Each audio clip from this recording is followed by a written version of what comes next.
கமலஹாசன் அவர்கள் வந்து அவ்வளோ ரொம்ப பாராட்டினாரு.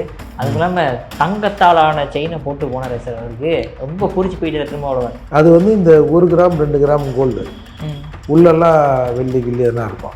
ஆனால் அவ்வளோ சீக்கிரம் கருக்காது. அந்த மாதிரி ஒரு செயினை கொண்டாந்தியோ அதுலேயும் மாடல் தானே. ரொம்ப வருத்தப்பட்டிருப்பாரு சார். போட்டால் வெள்ளியாக போடு, அவர்கிட்ட நீ ஒரு வாங்கி கூட போட்டுக்கலாம். இல்லை இது தேவையா சொல்லுங்கள்.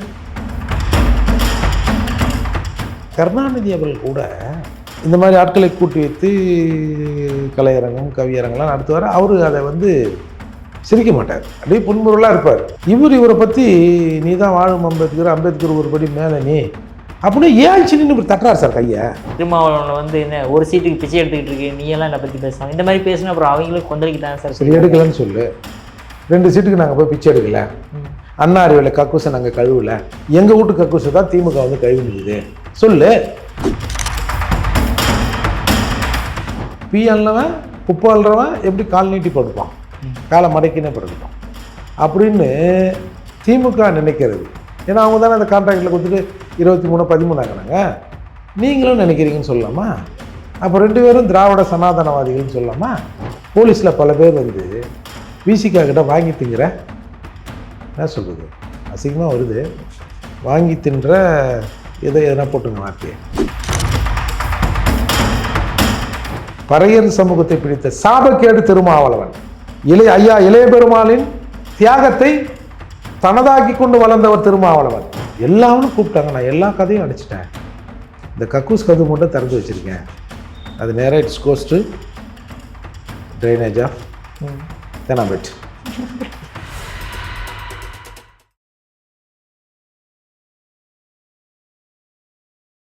இளைய பாரத நேயர்களுக்கு வணக்கம். இன்னைக்கு நம்ம நேர்காணலில் நம்ம சிறப்பு விருந்தினர் புரட்சி தமிழகம் மற்றும் பறையர் பேரவைத் தலைவர் மற்றும் வழக்கறிஞரான ஏர்போர்ட் மூர்த்தி சார் அவர்கள் தான். சார் வணக்கம் சார். கமலஹாசன் அவர்கள் வந்து அவ்வளோ ரொம்ப பாராட்டினாரு. அதுவும் இல்லாமல் தங்கத்தாலான செயினை போட்டு போனார் சார். அவருக்கு ரொம்ப பூரிச்சு போயிட்டு திரும்ப அவ்வளோவன். மின்னுவதெல்லாம் பொண்ணு இல்லை அப்படின்னு ஒரு பழமொழி இருக்குது தெரியுமா? ஆமாம், வெளிநாட்டு பழமொழி. அது ஏதோ தங்க முலாம் பூசிய வெள்ளி செயினா சார். அப்படியா? பல பேர் குறுக்கு மறுக்க நடிச்சா தாமுகர் மாதிரிலாம் போட்டுருப்பானுங்கள. அது வந்து இந்த 1 கிராம் 2 கிராம் கோல்டு உள்ளெல்லாம் வெள்ளி கிள்ளி எதனா இருக்கும். ஆனால் அவ்வளோ சீக்கிரம் கருக்காது. அந்த மாதிரி ஒரு செயினை கொண்டாந்தியோ அதுலேயும் மாடல் தானே. என்னது இது? ரொம்ப வருத்தப்பட்டிருப்பாரு சார். போட்டால் வெள்ளியாக போடு, இல்லை உனக்கு இருக்கிற காசுக்கு இல்லை அவங்ககிட்ட கூட வாங்கி நான் உங்களுக்கு வந்து ஒரு செயின் போடலான்னு இருக்கிறேன். ஏன்னா இது உங்கள் தலைவரோட தலைவர் இருக்கிறார்ல, அவங்க தலைவர், அவங்களோட பாலிசி தானே. தேர்தலில் ஜெயித்த போது அண்ணாதுரை அவர்கள் கருணாநிதி அவர்களுக்கு ஒரு மோதிரத்தை போட்டாராம். உடனே அடுத்து இருக்கிற என்னங்க அவரை மாதிரி அவர் செஞ்சார் இவர் செஞ்சார், சிறப்பான தேர்தல் செய்ததால் நாம் வெற்றியிட்டிருக்கிறோம், நீங்கள் கருணாநிதி அவர்களுக்கு மட்டும் இந்த கணையாழியை போடுறீங்களான்னு. ஏன் உனக்கு வேணா நீ வாங்கி கொடு அப்படின்னு அண்ணாதுரை சொன்னதா ஒன்று சொல்லுவாங்க. அந்த மாதிரி இவர்கிட்ட கேட்டீங்கன்னா அவராக கூட ஏம்பா ஒரு 100 சவரத்துக்கு செஞ்சு விடுங்கப்பா, அவன் கஞ்ச கருமி. அதாவது கஞ்ச கருமின்னா சார், கமலஹாசன் அவர் வீட்டில் இதெல்லாம் நான் பாலவத்தில் சொல்லி கேள்விப்பட்டிருக்கேன். கமலஹாசன் அவர் வீட்டில் வந்து இந்த பவுட்ஸர்லாம் இருப்பாங்களா சார், அவங்க மத்தியானத்துக்கு அவங்க தான் சாப்பாடு எடுத்துகிட்டு போகணுமா. சப்போஸ் எங்கன்னா நிகழ்ச்சி இல்லை ஷூட்டிங் அங்கங்கே போகிறாருன்னா அந்த ஓசி சோறை அவங்களுக்கு கொடுன்னு வரான். வீட்டிலேருந்து ஒரு சோறு கூட வராதான். எப்பயாவது அந்த கௌதமி ஒன்றா இருந்தாங்கல்ல தெரியல, அவங்க ஏதாவது இவர் இல்லாத சமயத்தில் ஏதாவது சாப்பிட்டு இப்படி கொடுத்தா தான் உண்டான். அப்படி வந்து இருப்பதா அந்த பாலவாக்கத்தில் இருக்கிற பவுன்சர்கள்லாம் சொல்லுவாங்க. அப்பேற்பட்ட கருமி அவர். அதனால் அவர்கிட்ட இவர் வாங்கி கூட போட்டுருக்கலாம். இல்லை இது தேவையா சொல்லுங்க. அப்புறம் ஒரு ஆம்பளை பொம்பளை மாதிரி வேஷம் போட்டு போய் அப்புறம் அவுத்தா தெரிஞ்சிடாது, தேவையாது. ஏன் அந்த மாதிரி எல்லாமே செயற்கை தான் சார். இதில் இது நம்ம என்ன சொல்கிறது பாருங்கள், கண்ணாமண்ணா அவன் பேசுவோம், இவனுக்கு பொறாமல் இவன் பிறந்த நாள்லாம் இப்படி இல்லை, எங்கள் தலைவர் பிறந்த நாள் விடிய வச்சு செய்கிறோம் பிறந்த நாளில் அப்படின்னு அவன் பெருமை பேசுவாங்க. இது எல்லாம் இப்போ சார் கருணாநிதி அவர்கள் கூட இந்த மாதிரி ஆட்களை கூட்டி வைத்து கலையரங்கம் கவியரங்கெல்லாம் நடத்துவார். அவர் அதை வந்து சிரிக்க மாட்டார். அப்படியே புன்முறுவலாக இருப்பார். இவரை பற்றி நீ தான் வாழும் அம்பேத்கர், அம்பேத்கர் ஒரு படி மேலே நீ அப்படின்னு ஏன் நின்று இப்படி தட்டுறாரு சார் கையை. உடனே அதை பார்க்குற ஜனங்கள்லாம் கீழே சவுண்ட் விசில் பறகுது தட்டுதுங்க. நீங்கள் உங்கள் இதில் தான் பார்த்தேன். இவர் ஆவேசமாக பேச பேச 2-3 பேர் அங்கே கொட்டாய் விட்டுனுக்குறானுவா. அதனால் சரி, அவங்க வாயி அது அவங்க எங்கே விட்டா நமக்கு என்ன, அது ஒன்றும் பிரச்சனை இல்லை, மாம்சங்க தானே. அதனால் இது என்ன கலாச்சாரம் தெரில. நாங்கள் தமிழர்கள், நாங்கள் தமிழ் தேசியத்தை குழி தோண்டி வளர்க்க வந்தவர்கள் அப்படிலாம் சொல்லிட்டு 1 மணிக்கு கேக் வெட்டுறது எல்லாம் வெள்ளைக்காரன் தான் சார். எல்லாம் வந்து கோட்டு சூட்டு ஸ்கர்ட்டு குட்டப்பாவோட தான், அந்த வகையாக தான் அவங்க. அதால் அப்படி கூடி குழா வெட்டி இன்றைக்கு பிறந்த நாளை முடித்து விட்டு உடனடியாக அவருடைய சின்னம்மா இறப்புக்கு போயிட்டார். சார் நீங்கள் சொன்ன மாதிரி இப்போ சீமான் அவர்கள் ஏன் வந்து வம்பு கேட்குறீங்க அப்படிங்கும்போது அவர் மட்டும் அமைதியாக இருக்காரு சார். அவர் திருமாவளவனில் வந்து என்ன ஒரு சீட்டுக்கு பிச்சை எடுத்துக்கிட்டு இருக்கு, நீ எல்லாம் என்னை பற்றி பேசலாம் இந்த மாதிரி பேசினா அப்புறம் அவங்களும் கொந்தளிக்கிட்டாங்க சார். சரி, எடுக்கலன்னு சொல்லு. 2 சீட்டுக்கு நாங்கள் போய் பிச்சை எடுக்கல, அண்ணா அறிவியல் கக்கூசை நாங்கள் கழுவல, எங்கள் வீட்டு கக்கூசை தான் திமுக வந்து கழுவி நிற்குது, கூட்டணிக்கு வாங்கன்னு டெய்லி 5-6 பேர் வந்து அம்பேத்கர் திடலில் இருக்கிற கக்கூசை கழுவிட்டு போகிறான். சொல்லு, நாங்கள் சந்தோஷப்படுறோம், வாங்கடா மாப்பிள்ள. அம்பேத்கர் ஆளுங்களுக்கு, எஸ்சி ஆளுங்களுக்கு, ஆதரவாளர்களுக்குன்னு ஒன்று தனியாக வச்சுருக்க, எங்கள் ஆளுங்க மூத்திரம் பெயர்த்தை வந்து கழுவிட்டு போகிறேன்னு நாங்கள் சந்தோஷப்படுறோம், சொல்லுங்க. அதானே அவர்கள் பேச முடியாத விஷயங்களே அவர்களுக்காக நீங்கள் பேசுகிறீங்களா இல்லையா? எஜமானர் மேலே இருக்கிற போது கீழே இருக்கிற 4 கால் குலைக்குதா இல்லையா? அப்படிதான் நீங்கள் நடக்கிறீங்க.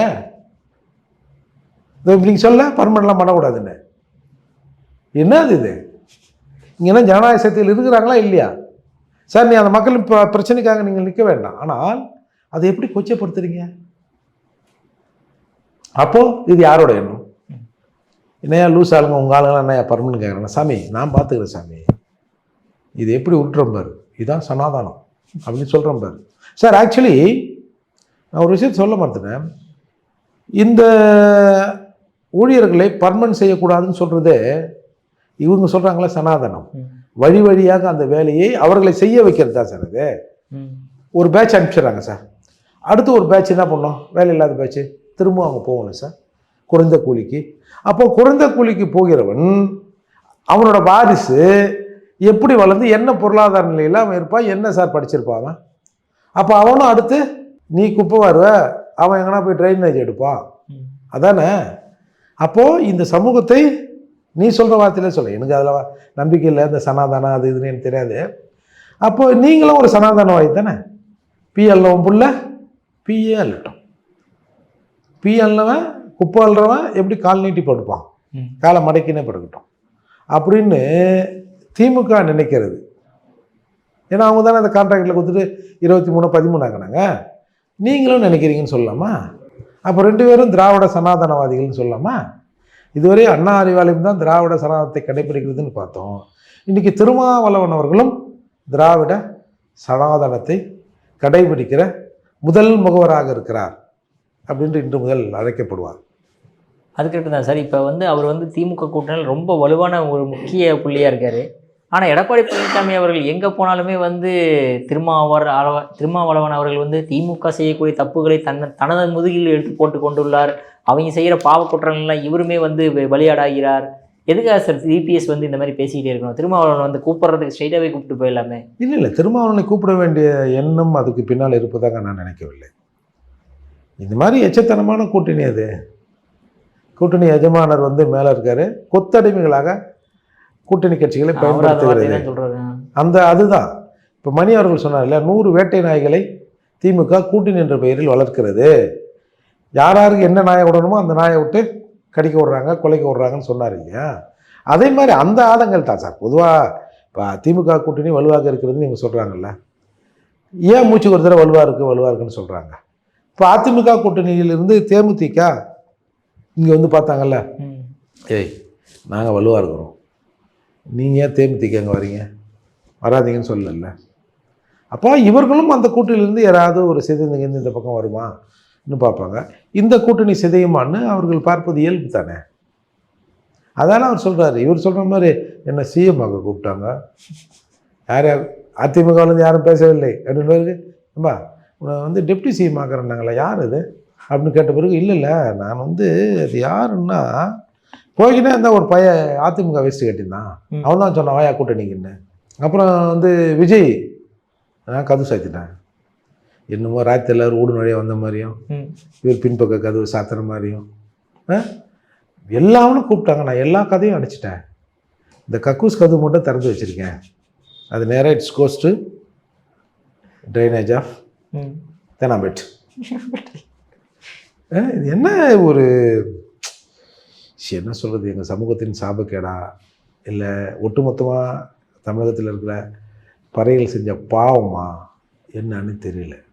நீங்கள் சொல்லும்போது அதே மாதிரி உங்களுடைய அந்த கூட்டம் விழுப்புரத்தில் நடக்கக்கூடிய கூட்டத்தை வந்து போலீஸ்காரங்க அனுமதி கொடுக்கலாம், ஏன் சார் விசிகே மேலே பழகி போடுறீங்க சார்? போலீஸ் விசிகா மாவட்ட செயலாளர் கூட பேசுகிறது, போலீஸ் விசிகா பொறுப்பாளர் கூட பேசுகிறது, ஏன்பா அவங்க நடத்திட்டு போடுவோம்ப்பா, ஏன்பா அவங்களுக்கு பிரச்சனை அப்படின்னு பேசுது.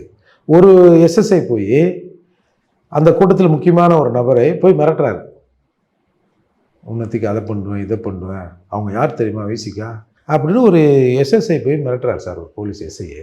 அதுதான் போலீஸுக்கு வேலையா? போலீஸில் பல பேர் வந்து விசிகா கிட்ட வாங்கி திங்கிற, என்ன சொல்கிறது, அசிங்கமாக வருது, வாங்கி தின்ற எதனா போட்டுங்க வார்த்தையை, வாங்கி தின்றவங்களாம் இருக்கிறாங்க. இது காவல்துறைக்கு வந்து இது சரியில்லைல்ல.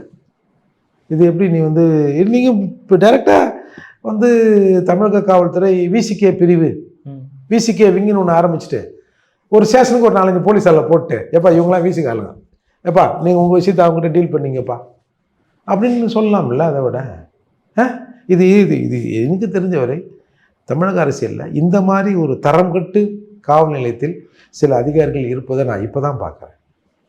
இது டேய் நீங்கள் பண்ணுங்கள், இது என்றைக்காவது உங்களுக்கே ஒரு நாளைக்கு ரிவர்ஸாக வந்து நிற்கும், அப்போ நீங்கள் யோசிப்பீங்க. வேறு என்ன சொல்லுது சார்? அதாவது திட்டக்குடியில் கூட்டம் சார், திட்டக்குடி கூட்டத்துக்கு இந்த மாதிரி தான் போய் அப்ஜெக்ஷன் தராங்க. உடனே அந்த போலீஸும் ஒரு லெட்டரை டைப் பண்ணி எங்களுக்கு கொடுத்துட்டாங்க. அப்புறம் நாங்கள் நீதிமன்றத்துக்கு போனோம், மரியாதைக்குரிய நீதிபதி வேல்முருகன் கிட்ட வந்தது, சரியெல்லாம் அவர் எப்படி வச்சு செய்வார்னு வச்சு செஞ்சார் போலீஸை. அப்புறம் ஆர்டர் கொடுத்தாரு, சரி எடுத்துகிட்டு போனோம். இப்போ விழுப்புரத்தில் அந்த போலீஸ் எங்ககிட்ட கேட்குது, அந்த திட்டக்குடியில் உங்களுக்கு ரிஜெக்ட் பண்ணி கொடுத்தாங்கல்ல, அந்த லெட்டரை கொஞ்சம் கொடுங்களேன். அதே இதுயா நாங்கள் தரணும், அதுதான் அது மேலே தான் நாங்கள் ஆர்டர் வாங்கி கூட்டம் நடத்திட்டோமே. இல்லை சும்மா பார்க்கலான்னு. அதுக்கப்புறம் இவங்க அந்த திட்டக்குடியிலேருந்து வாங்கிட்டு இருக்கிறாங்க லெட்டரை. வாங்கிட்டு திட்டக்குடி காவல் நிலையம் அனுப்பணுன்னு இருக்குல்ல, அதை ஐடா டெலீட் பண்ணிட்டா போடுறா விழுப்புரம் தாலுகா போலீஸ் ஸ்டேஷன்னு. அவ்வளோதான் சார், கண்டென்ட் எல்லாம் அதே தான். அது சார் நாளைக்கு நீதிமன்றம் போனால் அந்த காரை துப்ப மாட்டாங்க. ஐயா போன தடவை கொடுத்த லெட்டர் பாருங்க ஐயா, இந்த தடவை கொடுத்த லெட்டர் பாருங்க ஐயா, எப்படி இருக்குது பாருங்க ஐயா. ஏற்கனவே நீதிபதி அவர்கள் சொன்னார், ஃபஸ்ட்டு ஹியரிங்கில் இந்த மாதிரி இவர் பேரில் வந்து ஒரு புகார் கொடுக்கப்பட்டிருக்கு, அது விசாரணையில் இருக்குது அப்படின்னு சொன்னார். அது மட்டும் இல்லாமல் இங்கே இவங்க நடத்தினா சட்டம் ஒழுங்கு பிரச்சனை வரும், இது ஆதிதிராவிடர் மக்கள்லாம் இருக்கிறாங்க, பறையர் இல்லையா ஆதிதிராவிடர் மக்கள் இருக்காங்கன்னு ஒரு கண்டென்ட்டை கொடுத்தாங்க சார். உடனே ஒரு நீதிபதி மரியாதைக்குரிய நீதியரசர் கேட்டார், இன்னும் இது புகார்னா விசாரணை என்ன லெவலில் இருக்குது, நீ விசாரித்து முடிக்கிற வரைக்கும் நான் வந்து எங்கேயும் போகக்கூடாதா? சட்டம் ஒழுங்கு கெடுன்னா சட்டம் ஒழுங்கு மெயின்டைன் பண்ணுறது தானே போலீஸோட வேலை. ஒருத்தன் உயிருக்கு ஆபத்துன்றாங்க, அவங்ககிட்ட போய் உயிருக்கு ஆபத்தியா, நீ வெளியே வராதியா, சாப்பாட்டில் கூட விஷம் வச்சு உன்னை கொண்டாலும் கொள்ளுவாங்க, சாப்பிடாத அப்படின்னு எப்படியா சொல்ல முடியும்? என்ன விசாரணை? ஒரு 10 நாளில் அந்த அறிக்கையை எங்கள் தாக்கல் பண்ணுங்க கோர்ட்லன்னு சொல்லிட்டார் சார். இவனுங்க அந்த தமிழில் கவுண்டர் போட சொல்லிட்டார். அந்த தமிழில் அந்த லெட்டர் இருந்ததுல்ல, அதையா அப்படி இங்கிலீஷில் அடிச்சு இதான் பதில்னு சொல்லி கவுண்டர் பெட்டிஷனை குத்தானோம் சார். அதை படித்து பார்த்தாரு. பார்த்துட்டு யோ போன வாரம் சொன்னதானே அப்படியே இங்கிலீஷில் எழுதி கொடுத்துறீங்க